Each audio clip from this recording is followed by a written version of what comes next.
salah satu mahasiswa dari Stika Santa Elizabeth Medan, Prodi S1 Keperawatan. Salam kenal dari aku, dan selamat menonton videoku. Bye. Teman-teman, selamat datang di YouTube channel aku, Yurs Yunintani Ronali Sinaga. Kali ini aku bakalan ngasih info nih, sedikit info tentang ilmu keperawatan. Kalian sebelumnya tahu nggak kalau misalnya di sekolah keperawatan itu ada yang namanya mata kuliah ilmu dasar keperawatan. Ilmu dasar keperawatan itu ada yang namanya materi tentang pemberian obat. Nah, jadi pemberian obat itu nggak cuma pemberian obat biasa aja. Kalian harus tahu kalau pemberian obat itu ada pemberian obat oral, topikal, dan sublingual. Kali ini aku mau ngasih sedikit info tentang obat topikal dan obat oral. Oke, stay tune ya. Bye.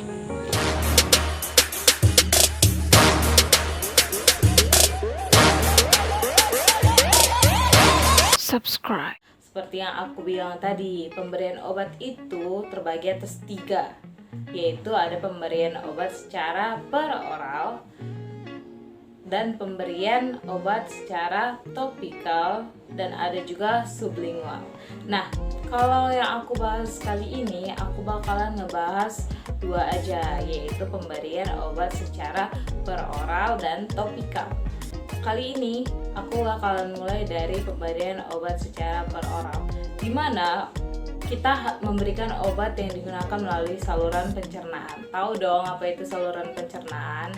Yap, betul sekali. Itu kita melalui mulut. Nah, melalui mulut. Setelah itu aku bakalan ngejelasin pemberian obat secara topikal.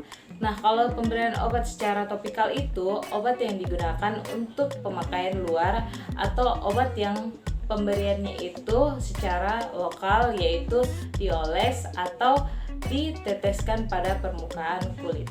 Nah, untuk mahasiswa keperawatan, kalian harus wajib tahu nih pemberian oral itu seperti apa dan pemberian topikal itu seperti apa. Nah, kalau misalnya oral itu ada jenis-jenisnya seperti tablet, kapsul, sirup, dan puyer. Kalau misalnya topikal itu kan diberikan pada kulit. Pemberian pada kulit itu ada krim, lotion, gel, dan salep. Kalau pada mata itu kita bisa menggunakan dengan tetes mata dan salep mata. Ada juga tuh pada telinga. Nah, pada telinga ini kita menggunakan tetes telinga dan ada juga salepnya. Misalnya pemberian dari topikal ini, kita itu kan harus menentukan dengan produk-produk yang sesuai atau jenis-jenis obat salep maupun tetes yang sesuai. Begitu juga dengan oral. Kita harus menentukan yang mana tablet yang bisa diproduksi ataupun kapsul, sirup, begitu juga dengan puyer. Nah, teman-teman, jadi aku mau ngasih tahu tuh ada juga tuh kalau misalnya pemberian oral itu kan tadi ada kita tahu kalau misalnya itu pemberian yang jenis tablet, sirup, kapsul, ataupun puyer. Nah, kalau misalnya yang tablet itu ada contoh obatnya itu seperti asam mefenamat.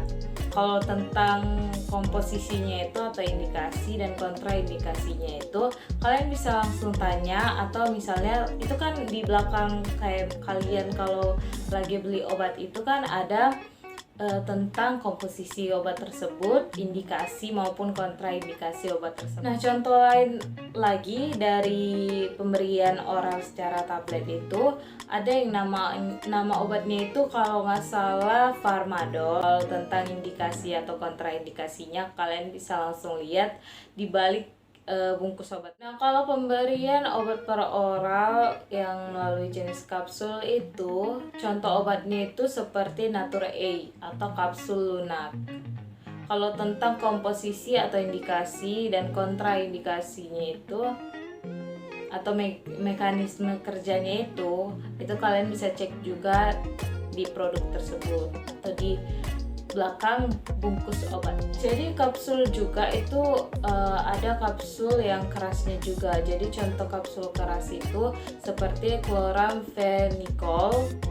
Kalau tentang komposisi, indikasi dan kontraindikasinya itu kalian bisa lihat langsung di bungkusnya, oke? Kalau pemberian obat secara peroral itu yang jenisnya sirup, itu ada juga tuh nama obatnya Demperidon. Nah, Demperidon ini bisa kalian temukan di mana aja. Nah, kalau tentang komposisi, indikasi maupun kontraindikasinya itu kalian bisa langsung ke toko obatnya atau tanya kepada dokter atau perawatnya.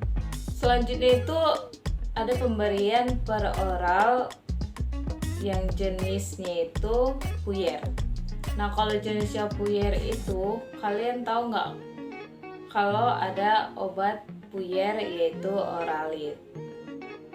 Kalau komposisi, indikasi dan dosisnya itu bisa dilihat langsung atau ditanyakan kepada dokter. Nah teman-teman, tadi kan itu kita udah bahas tentang pemberian secara peroral. Sekarang aku bakalan ngebahas pemberian obat secara topikal. Nah, kalau pemberian secara topikal ini kita bisa mengaplikasikannya ke kulit, mata, dan telinga tadi kan. Nah, kalau pemberiannya itu kan ada yang melalui krim.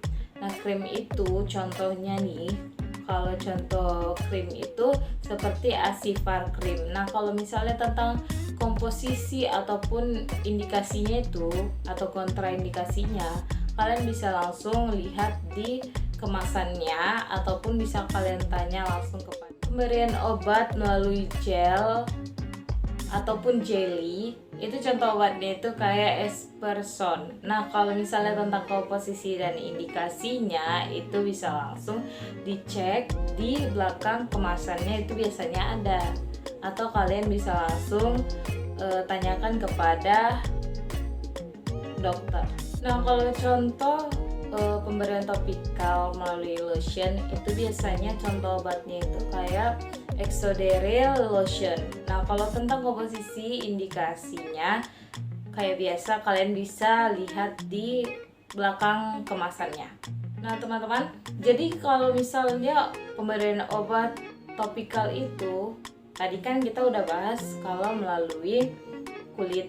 Nah, sekarang kita melalui mata atau bisa disebut juga dengan pemberian topikal tetes mata lah ya. Terus itu contoh obatnya itu ada kayak Insto. Kalau kalian tahu Insto itu pastilah. Itu jadi itu pemberian topikal. Pemberian topikal yang melalui diteteskan ke mata. Jadi kan tadi kita itu udah ngebahas pemberian topikal melalui tetes mata. Kalau sekarang ini aku bakalan ngebahas tentang pemberian topikal tetes telinga. Nah, kalau tetes telinga ini ada tuh nama obatnya Blexidex. Blexidex itu tentang komposisinya atau indikasinya itu bisa juga kalian lihat di kemasannya atau bisa kalian cek, tanyakan ke dokternya. Sini aku akan menyimpulkan.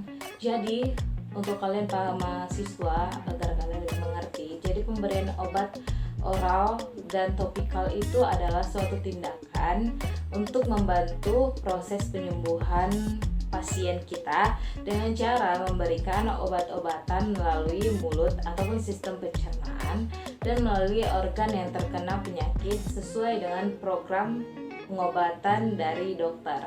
Nah, kalau tujuannya itu tujuan dari pengobatannya ini yaitu untuk mencegah, mengobati, dan mengurangi rasa sakit sesuai dengan efek terapi dan jenis obat yang kalian berikan, dan juga dapat menghindari pemberian obat yang menyebabkan kerusakan kulit dan jaringan. Sedangkan hal yang harus diperhatikan yaitu seperti yang aku bilang tadi, itu kita harus mengetahui indikasinya, terus kontraindikasinya. Sebagai mahasiswa keperawatan, kita harus tahu tuh hal yang terpenting yaitu menerapkan prinsip 6 benar dalam pemberian obat, di mana prinsip 6 benar dalam pemberian obat itu terdapat benar pasien, benar obat, benar dosis, benar waktu, benar rute, dan dokumentasi. Itu adalah 6 prinsip benar pemberian obat. Oke teman-teman, sekian video aku tentang penjelasan dari pemberian obat secara peroral dan topikal. Semoga video ini bermanfaat untuk kalian, and thank you for watching this video. Bye bye.